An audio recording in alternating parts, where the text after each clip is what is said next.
Welcome back to another episode of Tiny Chair Talks, having real big conversations in real tiny chairs. We're excited today to talk to you about how to navigate dating. Let's jump right into it.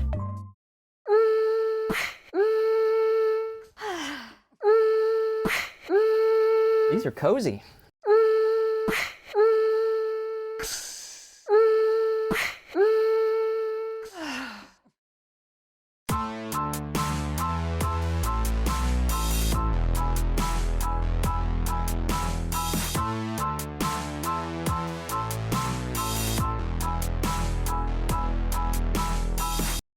All right, so navigating dating. What is dating for a Christian? What does that even look like? So I'd define it in a series of stages. Okay. So in 3 different stages, I think is the easiest to define it. Like, well, what does dating mean? You know, how do I, does it fall under categories? I think for me, the easiest for me to understand is dividing it up into 3 stages. Okay. So like phase 1 would be getting to know each other. You're meeting, you're spending one-on-one time together, getting to know one another. Physical contact is obviously not Not ideal. Yes. And so phase 2 would be defining the relationship. Okay. There's been a conversation about defining what you are. You know, you guys are going steady, or you guys are actually in a committed relationship. And phase 3 for me would be getting engaged or planning to get engaged now, looking towards a marriage and starting to have those bigger questions about, you know, your life together. Right, absolutely. So those kind of 3 stages I would see as dating. Okay.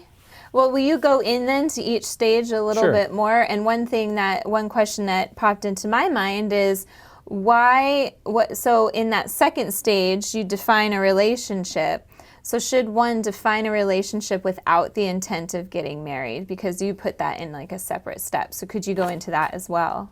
Yeah, I think the defining the relationship is super important for a lot of reasons. Knowing where you both stand and your intents and purposes for that relationship with one another is super important. We still want to get to know each other. Yeah. And still, right. However, I think some people break things off way too soon in getting to know another and looking towards a relationship, or even in dating. They date for a very short time, or they wait way longer than they should to break things off that they know is not what they're looking for. Right. And so that second phase in understanding of the defining the relationship is, are we both looking for the same thing here? Right. Because until you have that conversation, you don't want to have that right off the bat, because that's awkward and uncomfortable in dating, that the first time you meet someone, how many kids do you want? How long till you get married? Are we going to have 2 separate bank accounts? So the first stage is getting to know each other, kind of building a friendship. Absolutely. And then that relationship definition of, so let's get into the deeper. Right. And then you can take it to that, okay, well, we both feel confident in our compatibility. Let's take it to the next step towards marriage. What are we? Are you looking for the same thing I am? Are you in the right stage to start a relationship like this? Yeah. And what are expectations here and the boundaries that we're setting up? So. Okay, very good. So, you know, are there ways you think that people can tell if this is a person that God has planned for you to be with? What would be some things that you should look for, or is there, you know, some confirmation that exists to tell people, yes, this is the one? And is there the one? What do you think? Yeah. So. That's a lot of layers to that, so I'll open it up as we go on. I love to give you simple surface questions. Yeah, and so just like an onion, we have to think about that as people. So getting to know someone, right off the bat, you will not be convinced, contrary to like movies and certain like romantic novels and stories that people like to read, especially for the younger folks, it's you may not know right off the bat. And I would say that you probably won't. Yeah. That even the person that God might have for you in marriage, you may not see the potential in that person or that person being in your life right off the bat. Right. And so when you're getting to know someone one-on-one, or you're thinking that they might have some potential, you won't be able to decide that right off the bat most times. from the first interaction that you have with them. Right. You're still getting to know each other and feeling comfortable around each other if you're, say, going on a first date with someone. Right. That you have to allow time for you both to gel and connect with one another and spend time. And also to see if this person has the character traits and the qualities that I think God has for someone, or the person that you want to be with. And so there are definitely some characters and qualities of a person that everyone should be looking for. Right. So we see that like often through like Proverbs 31, talking about like a godly woman, which we can just compare and contrast those characteristics with a godly man. You can take, because they're exchangeable. It's talking about someone who's trustworthy, someone who's hardworking, someone who fears the Lord and serves the Lord, someone who's selfless, someone who's even humorous. That's important too. That's also listed there. Right. And so those general character qualities are super important, which depending how you know them, if they're in your social circle or not, Right. A lot of people now will like go on Instagram and try and do as much research as possible, or they'll ask someone, hey, what do you know about this person? Background information before they, Which didn't used to be a thing. It wasn't possible. And so I'd encourage others that don't, like, unless there's some straight up red flags before you are getting to know this person and dating, that you might just have to see it for yourself. You might just have to take that step to actually getting to know this person one-on-one, because your perceptions may not be who they truly are, for good and for bad. Right. Some people appear really great and appear really godly, or they're a good guy. But then when you actually get to know them, there's actually some character flaws that are deal breakers for you. So that would be that first step of dating and knowing someone is the one for you, and that takes time. Like How much time? How much time would you suggest people take? How long should someone date before taking that next step into marriage, or to decide, oh, this is the one? Is it vary, or is there kind of like a post of like, oh, this is the ideal time? And so my belief for people would be to date longer, marry quick, so that your dating time should be longer than your engagement. Okay. That, date for a longer time, date for 2 years, date for more than that, date for 2 years at least, I would say, in a relationship, a committed relationship. And at that point, because some people have engagements that last a year, 2, 3 years of these engagements, where your engagement is planning your marriage. Yeah. And so there's not necessarily a need for that to take much longer, but I would say date for enough time that you've seen this person in all kinds of situations, through family struggles, through their own issues, enough for things to surface to see who this person really is, their flaws, their strengths, and how those are compatible with yours, and how you bear burdens for them and they bear burdens for you, and how you work together as potential spouses. That takes time. Right. Like people can hide things, and people can play a part for some time. Right. And so it's important that you have enough varied experiences together and memories built up together to be able to see all kinds of things of who that person is. Okay. So I would say date longer, but have a shorter engagement, I would think. Now, I can tell you that I think a lot of people would like shorter engagements, but things are booked out for a year or two. So I think sometimes that's just our culture. That's the way it goes if you want, certain venues and stuff. But I get what you're saying. An engagement is saying, okay, we're going to take the next step. So take the next step. Right. Don't linger for a while. And until you're ready to take that next step and you're both committed to that, that's when I would say, well, then get engaged and get ready for your marriage. Not your wedding, your marriage. Yeah. Well, and something that just came to my mind is prepare and rich. Before getting engaged is the ideal time to do prepare and rich. Right. And maybe we can even have a link here to it. But hopefully your local pastor, would have this training, and it's fantastic. I did that before I got married, and it was amazing to see, it's not necessarily compatibility as much as it is like, so here's where your strengths are, and here's where you're going to have to put a little extra effort into your marriage. Right. And, if you're dating someone, especially maybe not as long, and you take this assessment and you go through it, you might see some red flags that, is this something that we should address and try to work through, or is this really going to make it not very, is this going to be overwhelming in the marriage relationship? Yeah. So it sounds like a heavy theme that we've kind of ended up bringing up is that the goal of dating should be finding your marital partner, not just being with different people. What would you say to that? Yeah, because going into dating with purpose, and dating with purpose is really the goal. Otherwise, why are you dating? Right. So if it's to get more experience before you're married in relationships or sexual activity or anything like that, that's not serving your other partner well. So when you're dating with a true purpose, and you're dating with the idea that I'm looking for a spouse for who God has for me, and they are too, and we've defined that relationship, that's a win-win, and that's a positive for both people, because if you two are to be together in marriage, that's solved, that's great. But if you're not, how you've cared for that person and have honored them as a child of God and a potential spouse will serve volumes to their next relationship and your own next relationship, that we were able to have a healthy enough relationship for us to feel that we were not partners. It wasn't going to work out for whatever reason.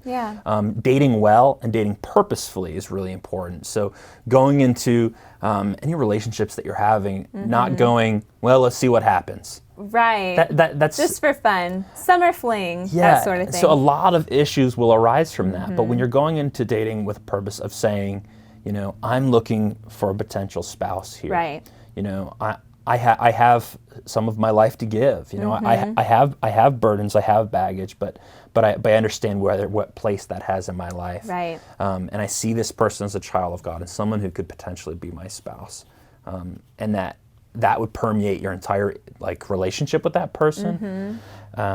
That's important. But going around and dating random people with no expectation in mind, or just saying, well, let's see what happens, or when you do that, it's creating shipwrecks in your past of your history that will not serve you well, that you won't be able to look back on them as positive of experiences for yourself. Growth experiences, where their experiences and their relationship experiences, but not the right ones that you're looking for. Right. Not that's going to truly benefit you. And it's not honoring of the other person or of yourself. That's true. Without being true with intention and purpose. Right. Well, and something you kind of touched on is knowing what my baggage is in order to communicate and to have those healthy discussions before when you're trying to date someone. So then it sounds like too, we need to make sure that we are putting our relationship with God as the priority over relationship with others, and that then we can see what our flaws and baggage are, and we're able to enter a relationship with that knowledge and that connection with God. I like that. And so then I would, I infer that based on this, you would suggest waiting until you're waiting to date until you're a little older. Around what age? Is high school appropriate? Do you need to be 18, college? When? Because if dating is for the purpose of seeking a spouse, well, what do you do when you have a freshman year crush? Or if you're in college and you want to get a medical degree, so you'll be in there for years. I mean, plenty of people marry in college. I got married when I was in college. So what would you say to people thinking about, okay, well, what's too young? When's too young? Is it an age? Is it a life stage? Is it a school stage? What would you say to that? So I funnel this a little bit through my own experiences. I started dating when I was 12 years old. Okay. And I dated nonstop until I was probably 10 years after that. And so I can positively say that the experiences that you're having the younger you are in dating are experiences. But how are they really benefiting your relationship? You're not truly seeking your spouse at 12 years old. Absolutely, because you don't understand what the complexity of that relationship and of life, and realistically what a marriage relationship means and is. That you're not, you see it, but you can't positively seek that relationship that young in our culture. And so there's way too much going on in your life, and you're still growing and trying to understand who you are. And so bearing that in mind, the later you go, the more positive. So I'd say as you're graduating high school, looking towards that future goals in mind. When you're at a place in your life where you can start planning your future, I think that is where it's a more comfortable place for you to start making intentional relationships with the opposite sex. Okay. when you're planning your career and you start paying bills and real world's hitting you a bit. yeah, because to put it plainly, a lot of those stressors and experiences are not a thing when you're in high school age or middle school, junior high age. Those aren't a thing, but those definitely are of other relationships. And so having the appropriate context of a life, to put it plainly, if you're seeking a spouse, you need some time for you to develop yourself and your own coping mechanisms and your own beliefs and your own standards for yourself and boundaries. And I think you should be making meaningful, intentional relationships with people, even of the opposite sex, but not necessarily a dating relationship at 15, 16 years old. But I think as you start, as the pressures to date and to experience relationships and have those experiences with the opposite sex unfold, naturally I think that's going to start to happen around 17, 18 years old, probably. But that depends on your family. It depends on your expectations of that. But I would say between 18 and 21 is probably the ideal of what you're looking for. As your life is hopefully starting to piece together, as you're finding out where you want to work in your life and honestly what you seek in another spouse or a partner. So. Yeah. Okay. Very good. So one question, in another video we discuss sex before marriage. And so we've delved into that, but I would like to talk about some maybe more of the even more confusing lines. So what about hugging, kissing, holding hands, one-on-one time with no others present, regardless of the context of that? What are some important things out of those? I mean, there's a lot we could go into there, but what are some things that you feel are the most important to kind of have in your mind as I will not do this, or I'm going to do this to safeguard my relationship? What would you suggest?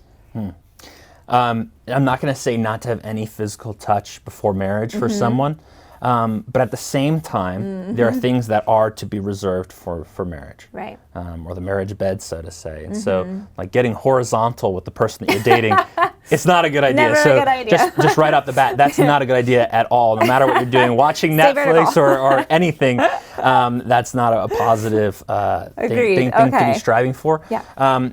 However, like dating, like kissing on the first date. No, that's not a good idea. However, it's extremely common depending on what culture you're in or society. Like we see that as a popular thing. Now and this is where, in our culture, it's also popular and pretty widely accepted to have premarital sex. So how do we differentiate what's more important, and is kissing in a relationship, whatever your intentions, even if you have the intention of getting married, does that constitute as an appropriate physical touch? Right. And so does that constitute as an appropriate physical touch? I mean, that depends. The difficult part is that, dating and hookup culture is super prominent in our life and society now.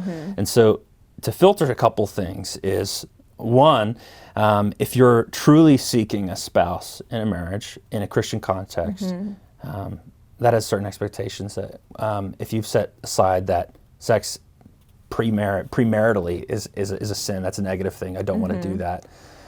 We start going back to boundary issues of how far can I go with my partner prior to marriage. And so in making the proper decisions for who you're going to marry, you really need to be making that with a clear mind, especially in paying attention to how you both are working together in a relationship and in partners in that, because that's really what you're going to be when you actually end up in marriage. And so your sexual desires or your sexual intimacy with your partner prior to marriage, that is going to fog a little bit of your thinking, the decisions that you're making. Like the idea of friends with benefits. Like that's the thing with people just have a relationship just for sexual intimacy with nothing else attached. Right. Which doesn't exist, but that could be a whole different discussion. So the issue here is to create a proper base for a relationship and creating a proper foundation for a marriage. You're going to have your entire marriage to explore your sexuality with your partner, to build that connection. And people saying, well, I need to know if I'm compatible with my partner sexually prior to marriage. that'll work itself out Yeah. when you actually get into marriage. That's not your concern prior to marriage. It's saying, can I live a life with this person? Can I partner with them? Can I serve God with them? Can we raise a family together? Are we going to be able to partner in this life together properly? And so when we start bringing sexual activity with them into the picture, especially early on, that influences our decisions where it may actually mask some flags in your relationship or even in your thinking of just hormones and things that are flooding through your mind and your body, that it may influence your decisions to make a negative choices in your relationship, that either you may stay with this person longer than you should just because of your intimacy sexually with them, and you may not see the parts of them because your time spent together starts being more sexual than it is relationally.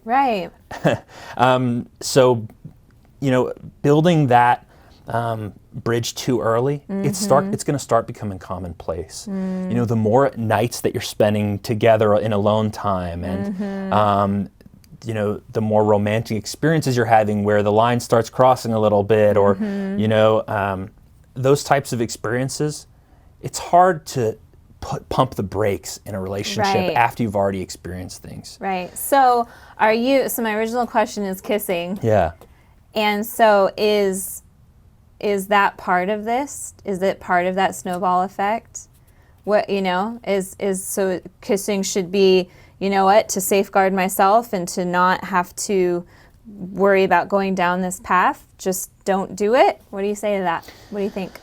Yeah, what I would first say is to have a healthy discussion with your partner, obviously, or your the person that you're dating. About your boundaries. About boundaries. That's extremely important because they need to be held accountable. And also, you need another couple or friend or other your closest people to you that will hold you accountable to those boundaries that you've set. And so I think it's important for you to establish those boundaries to the people that care about you a lot and have the best interest in mind and intentions for your relationship. And so I would say you definitely need to set boundaries with your partner. Otherwise, you'll just go off the rails a little bit naturally. And so kissing before marriage, I would say prior to marriage, maybe if when you're getting engaged and things like that. But I know of couples that have saved their first kiss for their marriage day, and I know others that haven't. But I would say strive for the ideal of refraining from sexual activity. And so bear in mind that the further you go, the harder it is to stop prior to marriage. And so you and your partner making that decision is to stick by that. So, if you're towards getting marriage and both of you, seek to kiss, but you're sure that that's where it will stay, then go for it. Well, and kissing isn't indicative of sex, but but when you're initiating sex, it starts with kissing. So even if your kiss isn't intended to take you down that road, that is where that road starts as well, if that makes sense. I wouldn't say that it's easier to avoid those things because it's not easier, because that temptation, I assume, with your partner, if you're compatible with them and you have a strong relationship and a strong foundation, naturally you'll want to be intimate with them, obviously, through marriage. And so in the same way, refraining from everything completely causes people to rush into marriage too quickly. This is true, yeah. And so I would encourage, the ideal would be to stay away from sexual activity as long as you can until you're in marriage. How much stronger would your relationship be with your partner, where on your, when you're getting into marriage, you could say, man, we kept this boundary and we stuck to it.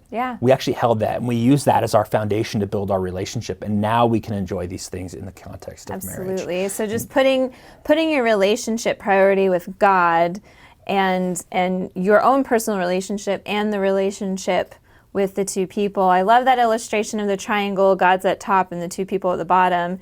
If you go towards each other, it's just towards each other. If you're both going to God, you come together at the top. So, man, crazy question.